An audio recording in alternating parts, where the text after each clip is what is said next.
Hello. Now?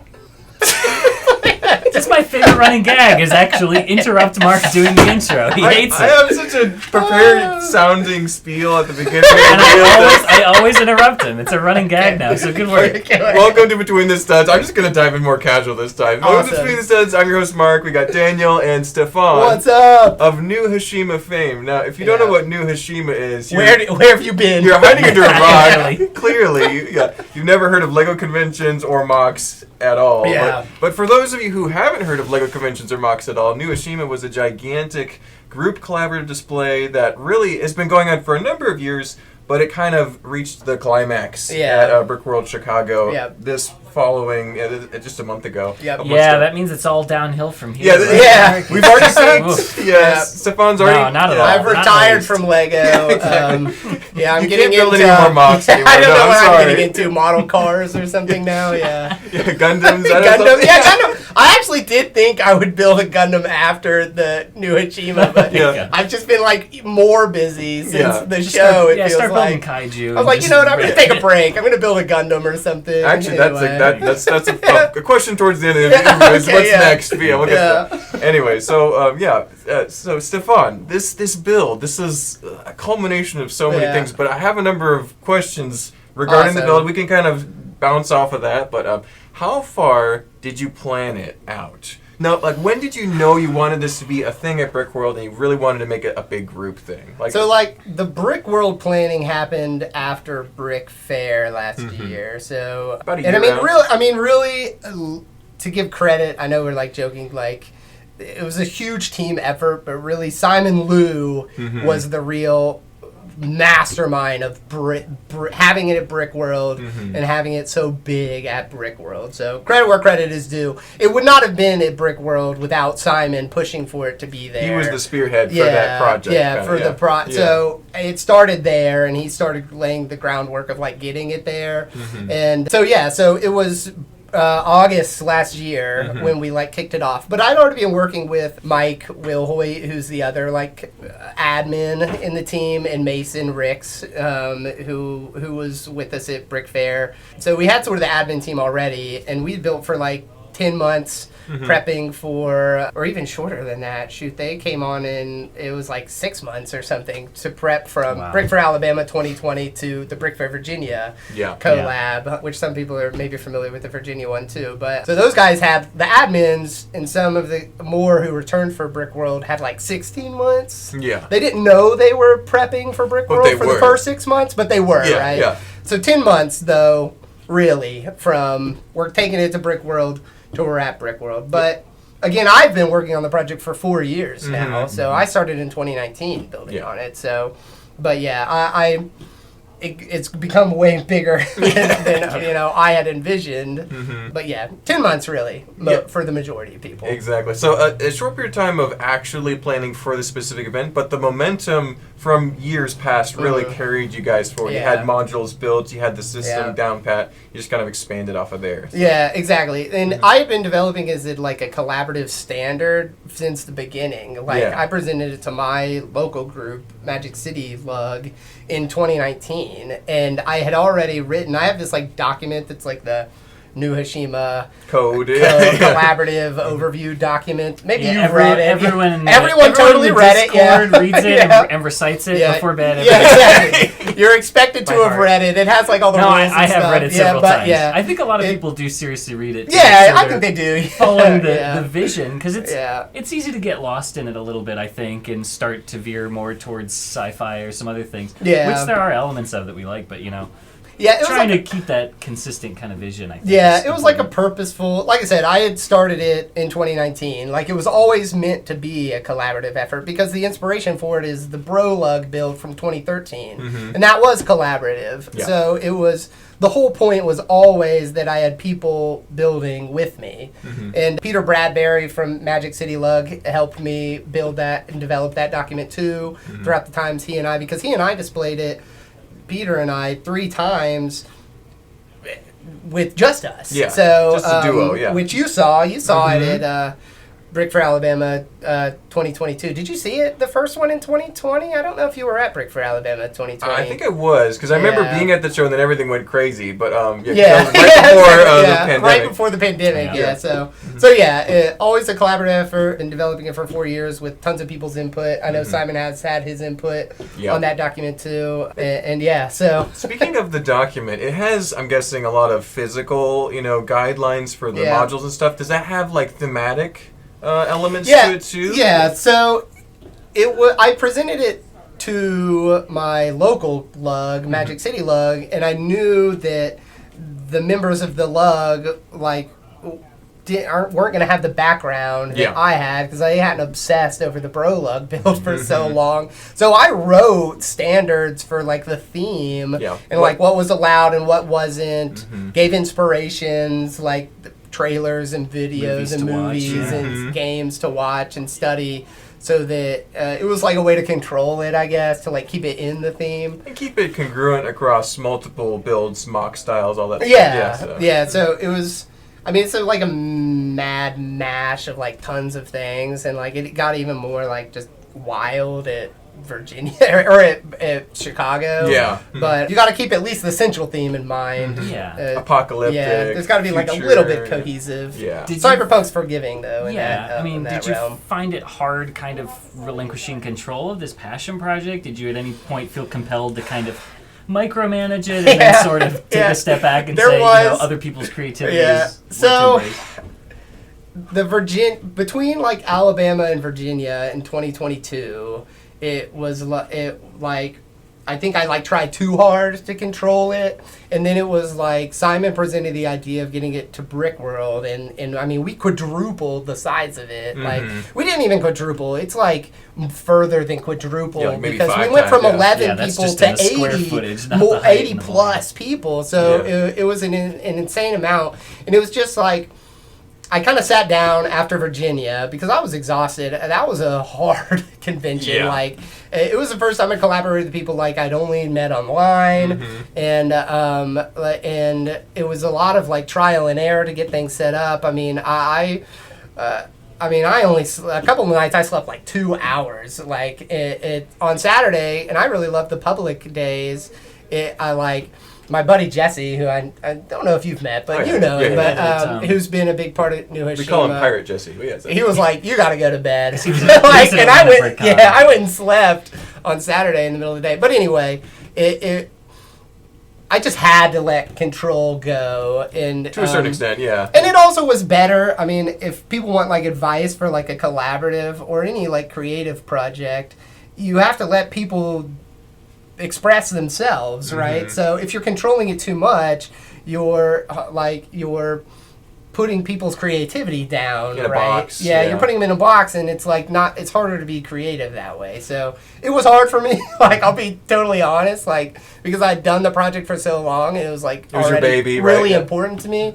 But it was just like something I had to do to relinquish control, and it was better that way too, because people were like, there's tons of stuff in the build that like I never would have thought of, that when you give people creative freedom to do whatever, it's like basically whatever within like a small set of guidelines, the best comes out, right? So it was really cool and really rewarding for that. And my apologies to anybody who I did micromanage or yell at at all, because I fought hard against that. Discord has helped with that a lot, right? You can kind of keep tabs on people, and there's places where people can upload ask questions, works in progress, and ask for feedback. Exactly. And that was something built into it too. Again, Peter helped me develop it, and Simon later helped me develop it, and other people too. That it's written into the rules that the project is meant as like an opportunity for builders to develop, and that no one was above criticism. So it didn't matter if you're somebody like Blake Foster, who's like a huge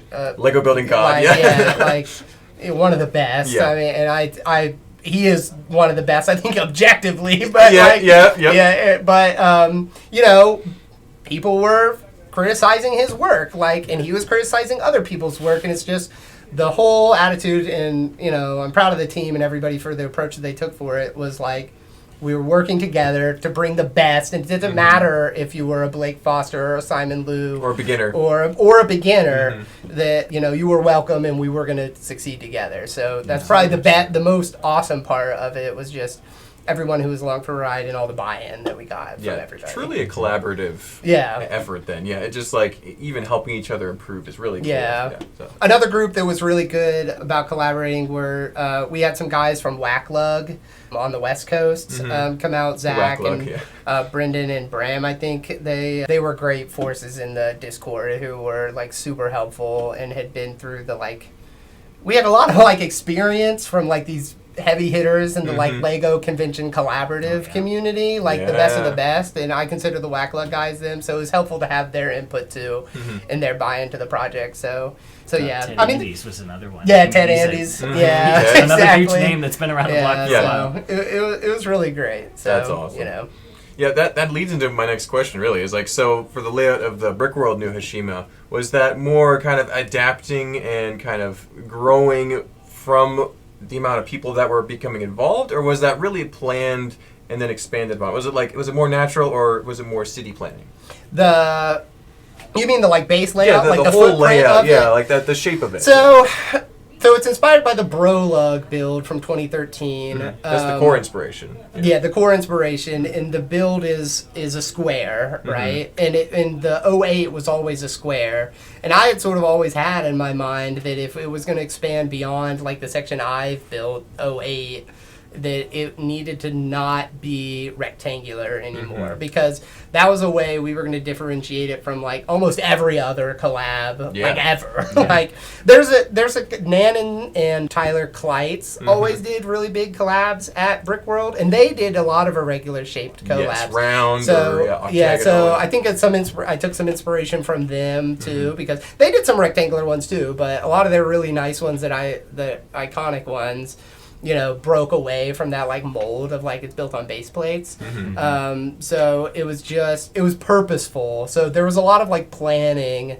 So more of like city planning. It didn't like organically take shape. Like I had that, like I call it hexagonal or whatever, but it's really a triangle built with the four squares, right? In my head for a long time for how I would expand it, and Simon got behind that idea and helped, and Carter, who was part of the 2013 build too, had his input on what the footprint would be, because I had other ideas too that were even like crazier, that were like not so simple. So I think if I recall correctly, Carter was like, we need to keep it like, your idea is cool, but it's like you're going crazy. Simplify a little bit, But it came back to that like criticism that it was like open, like anybody could speak their mind, and it was going to come out the best. So well, something I think that's great about the standard that you've developed is it's a standard and it's a modular system that anybody can build, but it conceals itself very well. You don't look at it and go, oh, this is a bunch of cubes stacked up on top of each other, because then you've got the towers or the toppers, which aren't confined to those boundaries, which kind of mask that, and you can set things on different angles to kind of conceal that, so it doesn't look like a standard collaborative. Yeah, I think that's a question or comment we get a lot. It's like, how do you assemble it? And then it's like you explain to them, well, it's these cubes, and it's like everything is based on the cube, and they're like, oh, now I get it. It is.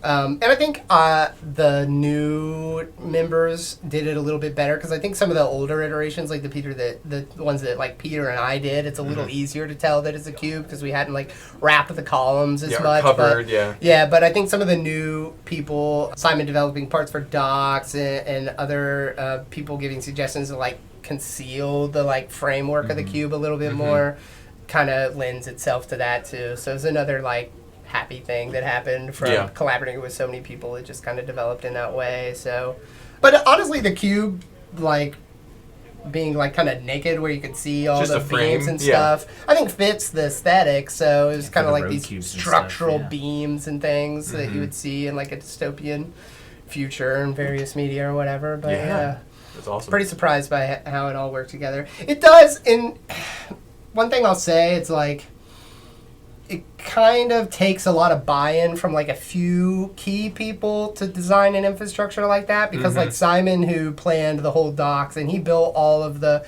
backing cubes and all of the like struts and stuff that were holding it up and like concealing the standard.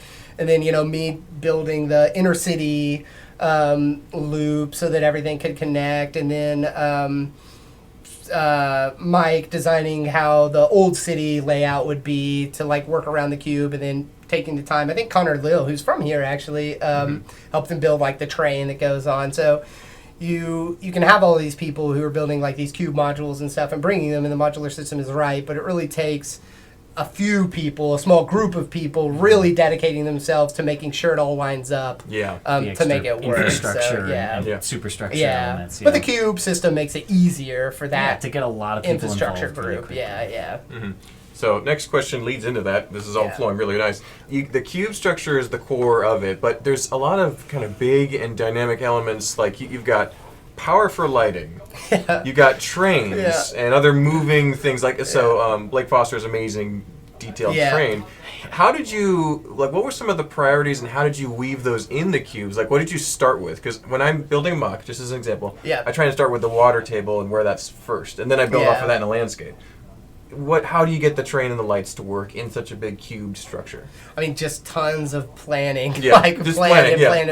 I mean, the Blake Foster train, again, a bunch of us took like infrastructure roles. Simon, obviously, I think was probably the biggest just because the docks was such a huge commitment. But, I mean, we just planned it and planned it and planned it. And, it's... That train was really a feat. I mean, it was, 4 feet off the ground. Like, you don't usually have a train layout. It was usually flat on flat tables, and right? Straights. And, I don't have a lot of experience. Maybe the train guys out there comment or whatever. I'm sure it's difficult to set up even a flat train. But, Blake was, like, built into the center of docks trying to make that train work. And, I mean, we had planned it, but you have, like... The floor isn't even. The tables are as even as we can make them. There's variations in the bricks. When you stack it that high, there's going to be variations. And, I mean, it was a lot of on-site, like, work to force it to fit. Because you can force Lego, and it was built at a big scale. You can kind of force Lego to work, and stretch it and expand it. But there's some great pictures online of Blake, like, literally built in. Good thing he is a slim guy, because he was, like, literally wedged in a 48 stud space between the two sides of docks, building these struts on site to make the train worked out. But but the planning ahead of time was such that it was close enough that we could figure it out. Just get a wedge in there and you're good. But it was Simon building the whole train loop that's part of docks, me building the intersection with the inner city. Another guy, Adam, built the bridges that connected inner city to docks. So, I mean, there were like 5 people involved in making that one train loop. And, I mean, the loop was really not that big. It's about the size of this table. But it was an insane effort to get so... I mean, you can talk about the other things. I know Mike's train in Old City was an effort too, with Connor and multiple people. I mean, I had been developing the brick-built monorail. That's the like Masala Dhaka line that looped the whole thing. But really, that train was something the because core, it just the number of people who had hands on it. But it's just planning and just like obsessing, like. That's but awesome. You got to have those moving elements to get a little more life. Yeah, that's it. It's. What are the things? The elevator builder like lights, which we had. I mean, we nailed the lights, but and then moving elements is like the other thing. So yeah, it just draws people in. We didn't want to rely on just being like the tallest thing, right? We wanted to cover all the bases. Lively, exactly. But like with the power cords running for lights, if you've got a tower sitting on a cube that somebody else built, right? Your cords have to run through those. Yeah. But if it's a stack of cubes, every one of those you go down, all the power cords for that cube have to be run through that bottom one. So I imagine there was a lot of planning in terms of the size of the hole that has to run through the center of somebody's build to fit all those kind of logistical elements. The cube standard has like a hole built into it in like a specific spot. It can like vary depending on like the facing, but like most people are encouraged to make their cube like the top hollow because you're not going to see it anyway.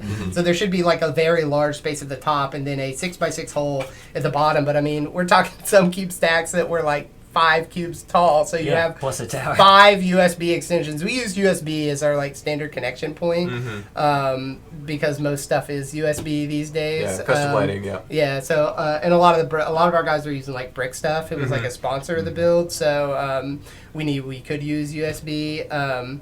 But yeah, I mean, some of those cubes had like 5 USB extensions running to like hubs under the table, so it was a tight fit in some spots. But I also think like a lot of stuff we got just like super lucky, and it just worked. Like I mean, it worked out. And stuff on you site. plan a lot, and that increases your like opportunity for luck. Like so, it just stuff worked. That's awesome. So it was just insane, because I mean we had nothing really that got scratched at the show, which is insane. Like I was certain we were gonna have such stuff that like, well, remove it, or unfortunately the train can't run. Like, but all the trains ran. Like all the buildings went up. Closed. Yeah, the monorail was rough. Yeah, I only ran it a few times because it took like insane babysitting. But which is not. It's not a diss on the Masaladaka system. His system is insane. It was the curves. I had never done that. I had never done some of the elevation curves changes. and the elevation changes. So, but it did run. It would run like 5 loops before something broke down. So it could have run the whole time if I had wanted to babysit it the whole time. But I was just over it at that point. It was like I wanted to take it all in. So just absorb the view. Absorb it. So I ran it a few times to get video, and then just parked it because I was over it. But sounds good. But so let's see. Next question. We talked a little bit about your lack of sleep. Yeah. And we could go into that a little bit more, but basically it was like, I know you and probably a number of the other kind of leader admin team were probably very short on sleep those couple of days leading up to it. So you want to describe a little bit of that? Yeah. I don't want to put it on like me. Tons of guys stayed up. Most notably Kevin. Well, I can't think of his last name. I think it's like Murney or something. But it's Brick Revolution or something online. Came from Oregon, flew out with his builds. I don't think he had ever flown with build before. He didn't know you're supposed to like saran wrap build if you're packing it. Yeah. He had bubble wrapped it. A lot of his stuff really just ate it in the plane flight. And he showed up and he was like looking at the builds and he was like, I'll stay up. I will not sleep. And it was like a decision. It came to like, are we going to let this guy do this or are we going to like replace? And it was like, no, if he's going to stay up, he's going on the build. We don't care how long it takes. That dude was awake for like 3 days straight. Wow. If you watch the time lapse shows that. he's there building at the table overnight with no one else in the convention hall There's times for where 2 the crowd days. Thins out. It's like, and there he is in the corner building. Like that dude is some dedication. Like, and great, Kevin, we love you, man. That was awesome. That's the effort he put in was insane. But it's like, how do you tell that guy like, oh no, you like sorry, like it's like I'll stay up 3 days straight. All right, your stuff is going on the tip top right where it is. Do it, go for it. So it was wild. But yeah, everybody slept. I'm sure Simon too slept like 3 hours. But I guess it's kind of just part of a convention. Simon maybe doesn't sleep that much anymore. I think Simon usually sleeps in more than like he stays up. But I know Simon he's like this shepherd of the community, right? And I know he struggled a bit because New Hashima is like a huge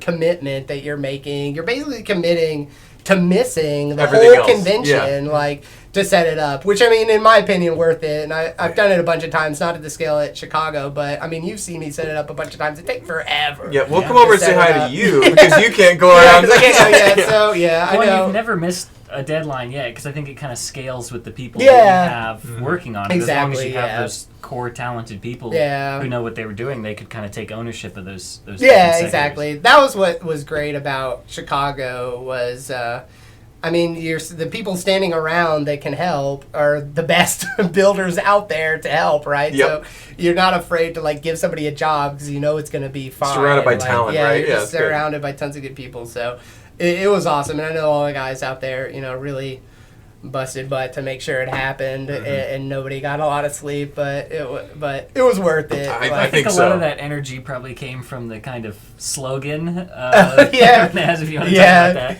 You know how, I don't know how you pronounce it. Something you always see written, you don't really say it. Yeah, you only knew Hashima once, which it's not turning out to be true, right. But it was like our slogan through the whole thing on the Discord. Whenever there was like a "Should I do this?" we said, you should. This only happens once. We're only going to do it once. Like, go big or go home. So it was like just a rallying cry that we had of like no expense was too much, like no idea was like too wild, like and I mean everybody adopted that and took it to heart too. So it was like, I mean,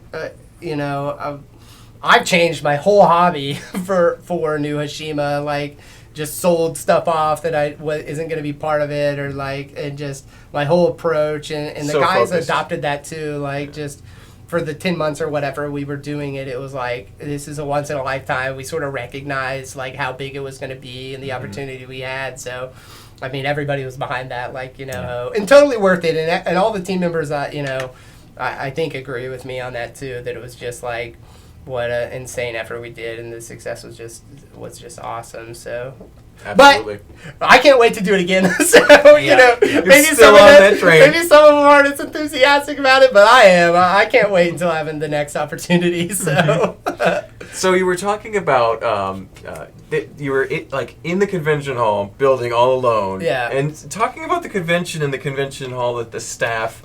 Did you feel like at Brickworld you were getting some support and recognition for what you guys were doing? Oh, yeah. The Brickworld folks are just amazing. Like, the community they have built there. I mean, Simon pushed for it to be there because he recognized that that's where it needed to be. You had an advocate there. Yeah, he was totally right. Like, they welcomed like the world us. Stage. Yeah. I mean, it's like huge. I don't know what the biggest one. It is. Biggest show. It is by far Brickworld. Yeah. I mean, it was the first time I'd been there, and so they really welcomed us, and everybody was super nice, and all the people, not even just the staff, like all the people who just were unfortunate enough to have been placed near us were so happy because we took up a huge space. If you watch the time lapse video, setup, I mean, we are taking up tons of space. Like, there's like a defensive barrier. Yeah, of tables we reserved around rows of tables. Our building. We reserved a 20-foot by 20-foot section, but we expanded way beyond that. That was just the footprint we needed for the build. Like, and we were there from, I mean, when they first opened the doors Wednesday at 1 till we finished at 11:58 Friday was when we placed the last section, and we were taking up all the walkways. Like, everybody was very patient. Blockade over there. There were other tables with people, they had tablecloths and mock cards on them, but they were kind of shoved at weird angles to just be swung into place at the last minute. So it was like the whole rest of the convention, these other people who had their builds were not quite where it was supposed to be, but by the time public hours came around, they were kind of slid into their proper place. We got really lucky with, or maybe not lucky, but like everybody around us, I think they understood, like after a few hours of that first Wednesday, like this is going to be crazy. Like, these guys need their space to work, and we're super helpful. So so thanks obviously to the whole Brickworld staff for welcoming us so much, and to everybody who happened to be around us. If you happen to be watching this video, we're sorry. But you're also welcome because you got to see New Hashima up close. So, So, I don't know how sorry I really am, but you're a little. But I'm very thankful. That is for sure. That's good. Most people seem pretty forgiving. Yeah.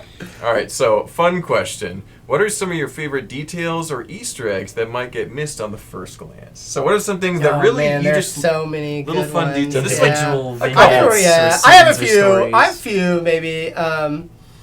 Man, what's the first one that I really love? Okay, so the tallest tower on the structure was built by Simon. I can't think of his last name, but he's from Germany. German Simon, German Simon built it, which is this cool pod apartment. It was 13 feet, 1 inch or something. I think it was 13 feet, 1 inch high was the tallest point on his tower. Nice.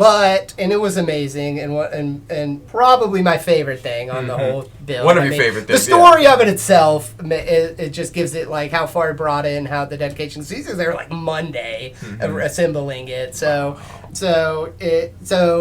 then there was another part that like related to it that Zach from Wacklug had built this thing, and I don't think it's come up in a lot of videos, but and it's such a shame that it's missed, so I'm going to mention it purposely here. But he had built this like assembly line for the pods, and it was motorized, where like the pieces of the pods were assembled in this like glass cube that you could see, and then on top of it was like a double stack of cubes. It was as if it like goes up and comes out of the building, and there's like something spray painting it. So all the elements in the bottom cube are white, and then up top it's being spray painted the like olive green that the things are. So that was one of my favorite cubes in the whole thing. And the whole cube, it had this really cool like record shop in the bottom floor, and he used those cool Belleville like lattice pieces up the sides and the like yellow. And so that detail from Zach from Wacklug was one of my favorites. Another Wacklug guy was one of my favorite details, because it's one of my favorite inspirations for the build, which is Akira, the movie. That's what if people ask, like, what do I need to watch? Akira's the thing I point to. Brendan, who drove 5 days and camped with all the builds from everybody from California, brought this awesome elevator that's on this like slope that was inspired by a scene from Akira that was like so cool. So another one of my favorite like little details you might miss. I don't think it ran the whole time, because I think in transporting it or something, one of the like chain links had broke. But he actually disassembled it partially, built in there, and was able to repair it like the second day or something, making us all very nervous. But he was in there, and the attitude was like, we're no no's in New Hashima. It was like, you go, if you think you can fix it, you do it. Like, we're not going to tell anybody no. And so, awesome. And thanks to Kevin, I think it's like Legos are totally for adults on Instagram, who lent us some battery boxes because we had run out of batteries or couldn't find a battery box that's appropriate, or he burned it out or something. So thanks to him. Gotcha. Anyway, there's tons of details I could go into, but another one I will mention, last one, as I'm going to go around it along. I really love the use of a part was, we had a lot of really cool, like, rare parts usages, but George Hawes, Stanky Fajita on Instagram, which I love, it used the Scala figure. It's like the Barbie figure, right? That Lego had done. Those, like, Barbie-style figs. Exactly, it's like an ad. Yeah, with a jacket and with these, like, Oakleys on. And he even had behind it was an old watch box cover that was, like, the Dream Star watch. And it was like just the wildest use of a part I had ever seen, and it just was so insane. But it worked. It was like, how does this work? Yeah. It was so cool. I loved that part uses. And again, it's almost like a competition, I think, to find the weirdest parts. I don't know how you incorporate them naturally. I don't know how you could find something like how you could incorporate that into another theme, like a Scala figure Oakley ad or whatever it was. It was wild. I loved that detail too. And again, there's like 1,000 details I could think of, but those three come to mind. As someone who likes Belleville and Scala, and probably one of the few people in the store who really likes Belleville and Scala, I really appreciate it. I love Belleville and Scala. They're great. The best parts come from those crazy amazing themes. This is just stuff people didn't know because they didn't collect them or have them, so when you see it and you're like, is that really Lego? You double take when you see it. The Old City guys are really good. I think it's like a energy from like the Brolug build. Nate Brill, who's like Shipalulu Moss on Flickr, really inspired that. Maybe Chris Evans too, using like old rare parts. And the Old City guys, Mike Wilhoy, it really, those guys pioneered that in the New Hashima in Chicago and really had the wildest stuff. I mean, we all had really crazy parts. It's a visual feast. Those guys take it to just like another level, like absolutely the cloth pieces and stuff they use. Anyway, fantastic. All right, so this is I always get annoyed when I hear this question, so I'm going to ask you too. Okay, go ahead. But how did it feel to win all the awards, and what was kind of the reaction? It felt great. I loved it, and we earned all of them. Thank you, Stefan. There you go. That's good. Sorry. No. I mean, we didn't do it for awards. It was a nice validation. Like, I mean, obviously, I'll be honest. Like, it was nice to win. Yeah. But we weren't. I think it was obvious. Yeah. But we weren't going to win. Like, we were going to do something crazy as a team, like, and like the recognition is great, and like, I mean, 4 years of work personally, like 16 months for some of the guys' work, and you know, the old guys coming back from Brolug. I think it was, you know, that Brolug 2013 build didn't win any awards. It went to Brick Fair, Virginia, and it went to Brick World. And I mean, I've been told this, so like I wasn't part of that. I only saw it online. It was inspired by it, but like didn't win any awards, which I always felt it deserved. Like, so it, you know, it was. While we weren't there to win awards, and it became even more obvious once we were there and working together, it's like we couldn't care less if we got a trophy. Like, we just want to finish, please. Like I hope we can finish. Like, so yeah, it was a nice like you know, side thing that it's like, oh, that's cool to be recognized, right? And validates the hard work, you know, me and the team and everybody put into it. I mean, and like. I mean, we had like 7 countries there represented on the build that people had brought. Like, again, it's like 81, I think, is the final count of builders who were actually involved on it. And it was like 63 who were actually like at the event. And like, and so. It's a ton of people. The awards are nice, but it's like the most rewarding part of it was getting to meet those people after working so hard online, and just getting to like do something cool like together. So again, you know, not to be like too humble, it was nice to win an award, but that's the meaningful that part. was the meaningful part. It was that. So, but again, thanks to the Brick World staff and everybody who attended and all the attendees, and I mean, for the awards and stuff, it's awesome to be recognized. So thanks. Yeah, absolutely. So it's not about the destination, it's about the friends we make along the way, right? Yeah, along the way. That's what I always tell people.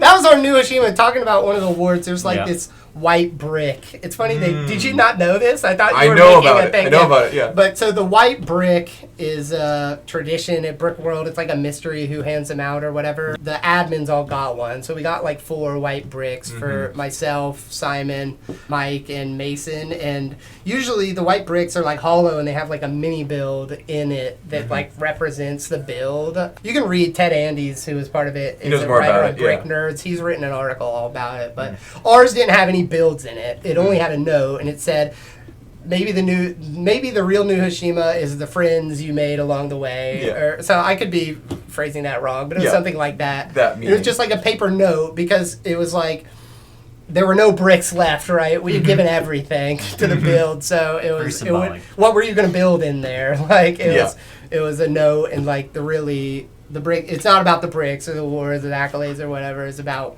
you know, succeeding as a team and the friends and stuff. So yeah, that's the best part. That's cool to hear. Oh, it just pulls in my heart. It warms my cold reptilian heart. Yeah, exactly. Yeah. All right. Okay, so here's looking back at this achievement. Hindsight is 2020. Yeah. Is there anything that you would definitely do differently, having achieved all this, or did you feel like you did? There's a lot of things I do differently, like do it all myself and give nobody else any credit. No, I've worked on it for 50 years, and so you're an old hermit, tinkering with this city. Never invite anybody and just get all the glory and trophies for myself. It's gonna be perfect. It's gonna be just the way I want it. I don't, man. Is there anything I would do different? I don't know. It was like literally perfect. Yeah. Like I don't think I would change like a single thing about it. I mean, we're gonna keep doing New Hashima and like develop it in different ways or whatever, and I'm sure we'll make like improvements on it, but on the like system or whatever. I mean, the Brick World. I mean, I could retire. I know we joked like I'm gonna go build some Gundams or whatever, and just retire. And I could, and I would be happy. Like it was the perfect convention, and it was like so awesome. Just meeting everyone and being part of like that awesome community. But it's hesitant to say I would change anything. What do you change? It was just so perfect. I mean, Daniel was there. So, he knows. It was just like the energy in the room was just awesome, and just everything turned out great. I can't think of anything, and even if I would, we didn't have time. I guess I could, if I got back in a bubble, I could tell somebody 11:58 on Friday is about as far as you want to push. It's like get less sleep because you need to be there more. It's like I don't know. I wouldn't change anything. Yeah, nothing major. It all went really to plan. That's awesome. Yeah. Besides doing it myself over 20 years and not sharing any of the glory. There you go. No, I tease. It was perfect. All right. So we talked about this a little bit off camera before, and maybe we alluded to it once or twice. Yeah. But what's the future roadmap for New Hashima? What do you have any definite hardcore plans that you're ready to go for? So I don't think we'll be assembling it similar to anywhere close to the Brick World version. Yeah, that was done. Yeah, I mean, it's not done. I think we have plans maybe in the next 5 years maybe is the goal to reassemble for something similar, but we already have. I mean, it's going to be a version's going to be at Brick Fair, Virginia in a couple of weeks or 3 weeks, 2 weeks, 3 weeks. Yeah, just a few weeks. Yeah, it's I think it's a week. Yeah, it's a week. Yeah, it's a week. So yeah, Brick Fair, Virginia. When this video will come out. It could be happening right now by the time this video airs. Yeah. So and I'm going to be in Tampa at Brick Fan Fest, which is the Atlanta Brick Con see you there, group. Yep. And I'm going to be at a bunch of the Brick Fan Fest shows this year, next year, with my Sector 8, which is the original sector. The square. And be collaborating with people. If anyone wants to join me, it's kind of open as a collaborative build that ice cream truck. Yeah, there you go. Build you an ice cream truck. And so collaborating with me for those. Now, Mark, it says in the standard document specifically, there's no mini dolls allowed. No mini dolls allowed. So keep them out. Keep them out. You can find ways. An ad or something. But actually no. Specifically you. I'm going to write it in there. Mini dolls allowed in some ways, except for Mark. Get out of here. No. Brick Fair, Virginia, Brick Fan Fest shows this year, next year. Jan came from Switzerland and is taking a version to Bricking Bavaria. Nice. There's going to be a lot of talented people. Decent sized version there this year, and then a bigger version there already planning and coordinating for next year, so 2024. Bricking Bavaria. So going global. Yeah, so it's going to be a lot of places. So, I mean, if you're around a show, you'll probably run into it if you're a regular at shows. Yeah. That's awesome. And I have no plans to stop. I mean, we've only gotten way bigger. I mean, the Discord must be getting close to 200 members at this point. So it's... if you're interested in doing it and want to hop on the Discord and you want to read the whole packet, about the standard, read the lore. It's like I said, probably 5 years before we do a Brick Fair. Although Atlanta Brick Con, we already have a pretty big footprint that's going to be. So I think the next show that will have a footprint that even comes close, not even close, but it even comes close will be Atlanta in February. So awesome. So awesome for us since it's hometown. We'll be able to see at least a feel of it, a taste. A taste of it, right? Since that kind of is replacing the place of Brick Fair, Alabama, I think at this point that's kind of the local show. Yeah, it is. I also think that it. Atlanta Brick, I mean, we'll go off topic a little bit here, but Atlanta Brick Con was awesome this year. We had fun, in February. It was a really what close-knit community. Show, I felt like I got to talk with everyone who was exhibiting and kind of engage with everyone. It was a fantastic energy. Yeah, I can see Atlanta Brick Con becoming the next big show. It has the potential to be fantastic. It's great now, but it has a really nice spot where it's not competing with, where people are ready for a show, right? Because it's after Brick World and there's Brick. A need for it. Yeah, Atlanta's a big hub. I'm very excited for this coming 2024 Atlanta Brick Con because I think it's going to be huge, and I know the space is getting expanded by double because they had such a huge turnout. So very excited for that show. So if you're a new Hashima fan and you would come to Atlanta Brick Con, we're gonna be pulling out all the stops for that show. And if you want to collaborate, hit me up. Stefan builds Lego. And we'll drop all the links for your Instagram, the Discord, all in the description for anyone who's interested in learning more.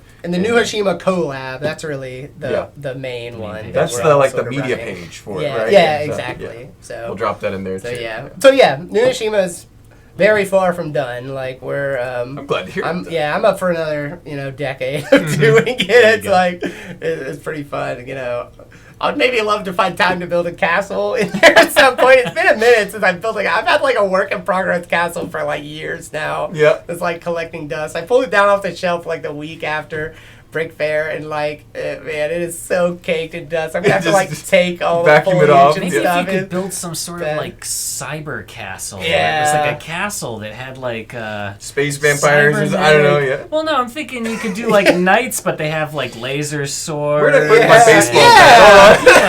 I think that would be the next best thing. Yeah, the like, next big thing. Oh, anyway, hey, that could be cool. cool. Man, where did that come from? Is that a prototype you've been working on? Anyway,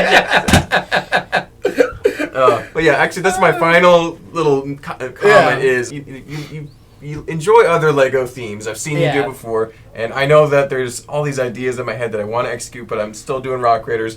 What is one theme that you'd like to maybe like circle back to just a little bit? Is it castle or some other themes? Probably castle, yeah. I mean, I think there's like a hunger out there for like a Lego castle standard, so you could do a big collaborative with like a lot of people, because there's like obviously the Lego castle community is like a huge community within the Lego community, and I would love to see somebody do at some point. So maybe castle. I don't know what other themes I would like to build. I'd love to build a big ship. I've always wanted to build like a big sci-fi ship. Like another thing that I've like never really done. So maybe for Ship-Timber that's coming up, maybe I'll be inspired. Knock to their build socks something. off in Ship-Timber. Yeah, that'd be great. Try great. to do a Ship-Timber. I know. I'm sure Simon would be thrilled for me to participate in that, because he's such a big happy. Ship-Timber guy. So I've always wanted to so maybe that. So castles or ships, but hopefully I have time. I really like when you have dedicated plenty of free time, Stefan. this new Hashima thing is really just like caught on so well. I feel I think it's hard to find something else that lends itself so well to such a large scale collaboration than Cyberpunk City, because you get all these different build styles which represent, in real world you have different architects that design every building, and it's gritty and it's grungy, so colors, not everything textures, has to be it's crazy. It doesn't all have to match. It can be, it can embrace all those different styles. It's great for the like Lego medium too, because Lego is just like so wild and crazy with their offering, and everything just like weirdly fits. Cyberpunk really just is just perfect, and it appeals. There's like, because it appeals to that like sci-fi crowd, and it appeals to like the architecture crowd too. That's like a huge part of the Lego, and the kids looking at a city. Yeah, exactly. So it's very immersive too. Yeah, it would be hard with like another theme to get so much buy-in from like such a wide range of the community. I don't know. It's really just the perfect theme. And again, I'm a castle builder. That's like really what that's your that's base my background. Bread and butter or whatever from my like. It is really strange that like I notice the new Hashima guy, because like I only built castles for like the first like 10 years as an AFOL, so it's really funny that I've never built anything like that. I'm like a micro scale builder, and now here I am. I've got a tower that's like 5 feet tall already. It's fun. So anybody can do it if you have, I think, the right commitment and energy, and if you're receptive to feedback and anything, there's people that will help you get there. I think there's opportunities using the like standard cube system to do other things though too. Like people were like, "What is this system going to work for?" I think there's a group that's taking the cube. Brian are already they're using it as like structure for like an avatar mock or something. I can't remember exactly, but not to spoil anything. Right. Yeah. Hey, shout out to Meredith and Brian, who are also here in Georgia. Yeah, they're awesome and the best, and we're awesome help out there. Thinking about you guys, love y'all. What was I going to say though? Yeah, I think there's other opportunities with the system. I think a group is doing like French style city using the cube system. So I'm not exactly maybe I really don't know exactly, but it's like French style architecture built into the cubes to like stack them or something. So there's opportunities in the cube system for other themes and stuff, and I'd love to see it. Cyberpunk is just like y'all. It just fits great with the Lego and with and drawing in different ideas and creative interests and stuff, so absolutely just accidentally worked out perfect. Worked out perfect is a good way to describe the entire new Hashima experience. I think that's awesome. It's just been a crazy ride. Thanks to everybody. Simon, and especially Simon again. I think I feel kind of bad. I think people associate it like, oh, new Hashima, Stefan built it. It's like I did not. Like it was 80 people, and Simon and Mike and Mason and all the other admins and everybody who dedicated so much time. The Wackla guys coming, and everybody coming from Europe and stuff. I couldn't. It would not be a success without the like team effort. The heart and soul of it is a collaborative effort, and everyone involved, from the littlest contributors to people who built 13-foot towers, like, deserves, Absolutely. you know, praise for it. So Yeah. Well, that's an amazing, you know, testimony of Lego collaborative effort. It's just really fantastic to sit down and talk to you, Stefan, about all the details and all the stuff.